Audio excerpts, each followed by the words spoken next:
The Lord be with you. And with your spirit. A reading from the Holy Gospel according to John. Glory to you, O Lord.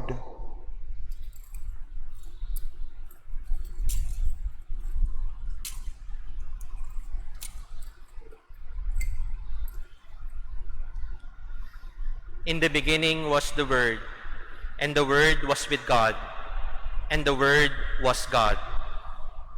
He was in the beginning with God. All things came to be through him, and without him nothing came to be. What came to be through him was life, and this life was the light of the human race. The light shines in the darkness, and the darkness has not overcome it. A man named John was sent from God. He came for testimony, to testify to the light, so that all might believe through him. He was not the light, but came to testify to the light. The true light, which enlightens everyone, was coming into the world. He was in the world, and the world came to be through him, but the world did not know him.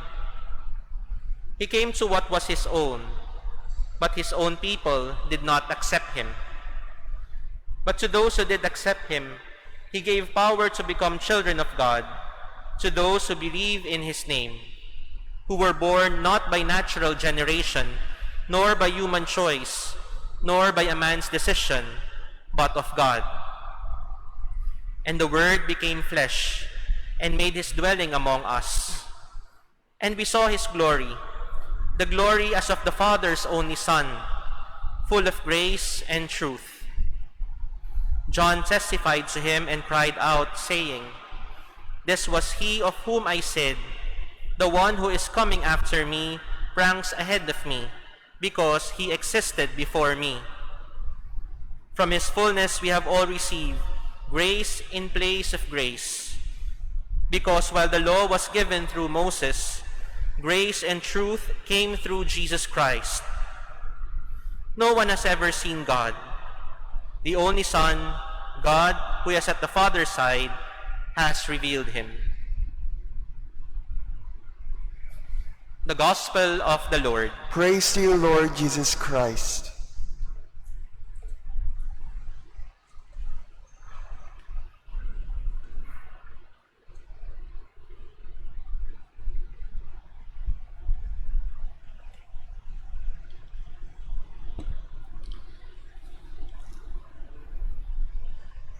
Alam na po natin ang kwento at hindi na siguro kailangan pang ulitin. Pero sa paulit-ulit na narinig natin ang kwento ng Pasko, ay parang hindi pa rin tayo nauubusan ng aral tungkol sa Pasko. Ngayon pong year 2020, year ng COVID, anyayahan ko po kayong tingnan ang isang non-living thing na napakahalaga sa kwento ng Pasko. It is the manger. In English, it is manger, and the related word in Spanish and Italian and Latin is mangiare. Ang ibig sabihin po ng mangiare ay to eat. Ibig sabihin po ng manger ay kainan. Ang tao kumakain sa plato. Ang hayop kumakain sa sabsaban. Sabsab. Kasi walang kutsara, tinidor. Hindi nga ginagamit ang kamay. At kahit may paa, hindi gagamitin. Gagamitin lang ang bibig. Gagamitin ang mukha para kumain. What is the manger teaching us about the Christmas story? 3 things. Una, the manger is always dirty. Natitiyak ko na nilinis naman ni St. Joseph. Natitiyak ko na hindi naman papayagan ng mahal na birhen na ilagay yung kanyang bagong panganak na sanggol sa isang maruming sabsaban. Siguro nilinis-linis ng konti. Pero walang alcohol, walang Clorox, walang disinfectant. Pagpag lang siguro, baka wala pang tubig. Siguradong may virus, siguradong may bacteria, siguradong may germs. It was a dirty manger. It is important to remember that the manger is dirty because after the immaculate womb of the Virgin Mary, the Christ child was first laid on a dirty manger. He came recognizing our dirt. He did not come for the clean. He did not come for the holy. He did not come for the strong. He came for the weak. He came for the dirty. He came for those who are sinners. He came for those who are walking in the valley of darkness. The manger was dirty. And who else? All of us. All of us are dirty. We can disinfect with alcohol. We can disinfect the air with disinfectants. But only God can cleanse us from sin. Not alcohol, not the Department of Health. Only God can make us clean again inside. And God comes recognizing that we are dirty, not staying away from us. Hindi nandidire. Hindi umiiwas. In fact, lapit na lapit. Walang distancing. Niyakap niya yung dumi ng sabsaban. The manger is all of us. Because as the manger is dirty, so are we. Second word. It was destiny. When Isaiah foretold that a child will be born, when Amos and Micah prophesied that the child will be born, God already knew that he will be laid in a manger. It was not an accident. It was not just necessity. Although sabi ng gospel kagabi, because there was no place, they laid him in a manger. It was my destiny. You know why? Because the manger was also a prophecy. What is the prophecy of the manger? That from here on, yung taong Diyos na inilagay sa sabsaban, yon ang kakainin ng mga tao na nag-aasal hayop.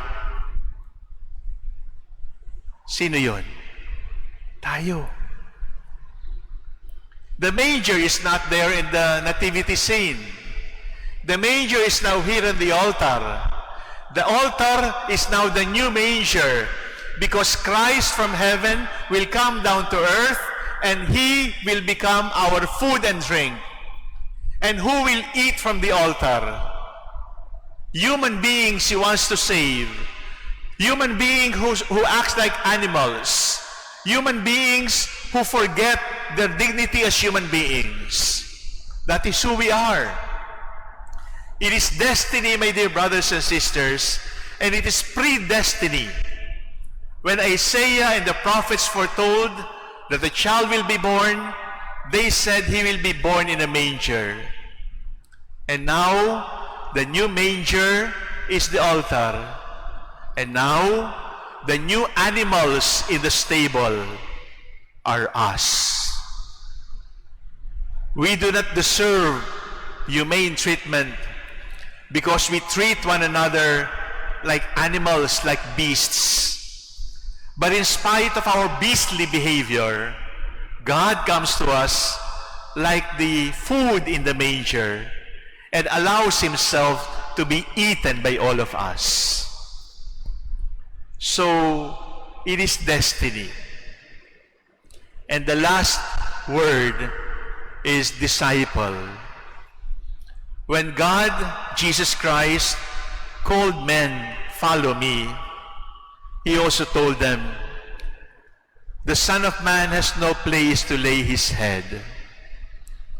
Wala akong bahay, wala akong kama, wala akong unan. Are you willing to follow me? It is a difficult life, but that is the task, the mission, the calling of every disciple. And disciple is not just Father Bong and me.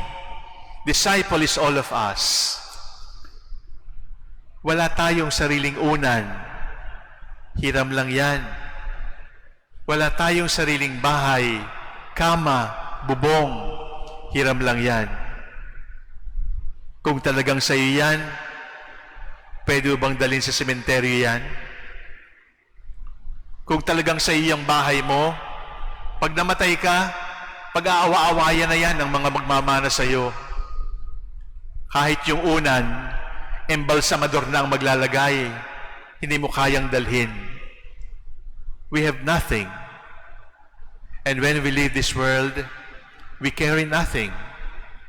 And that is the mission of the disciple, to be nothing so that we can be something for the Lord. 3 words to teach us. The dirty manger, that is us. The manger destined to contain the food for beasts, for human beings who do not live up to their dignity. That is the Eucharist for us. And we are those beasts eating the body of the Lord and drinking His blood. And my dear brothers and sisters, when He allowed Himself to lay in the manger, He was already telling all of us, you want to be my disciple? You will not even have a pillow to lay your head. I will be your pillow. You will not have a bed to lay your head. You can rest in me. You will not have a roof over your home. I will be your protection. You cannot even stand on one ground and claim it as your own. And I will be your holy ground. You can stand on me. Brothers and sisters, the Virgin Mary has a lesson. Saint Joseph has a lesson. The wise men and the shepherds have lessons. But the manger has a lesson, because the manger is us.